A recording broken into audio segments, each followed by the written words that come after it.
In this guide, I'm going to show you how you can get the moon crest here in Sailor Piece in Roblox. Before we do get into this guide though, make sure to like the video and subscribe to the channel with all notifications on. It really does help with the channel and lets us know that you want more content like this. We'd greatly appreciate it if at any point throughout this guide you did have any questions, ask them down in the comment section below and we can help you out further. I'm going to be doing my best to reply to every single comment down there.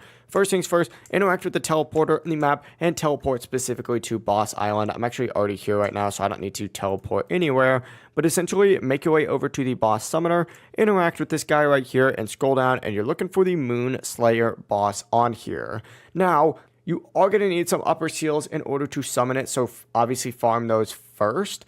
But after that, you just gotta farm this boss over and over. The drop rate is extremely low for these moon crests. So essentially, just keep taking this boss out. And of course, you want to do this as fast as possible. So to speed things up, use a strong build and clear the boss quickly. And then of course, you can also increase the difficulty for a better drop chance as well. If you guys did have any questions, ask them down in the comment section below and we can help you out further. I'm going to be doing my best to reply to every single comment down there. Before you guys do leave this guide though, make sure to like the video and subscribe to the channel with all notifications on. It really does help us out and lets us know that you want more content like this. We'd greatly appreciate it. Have a great rest of your day though. Peace.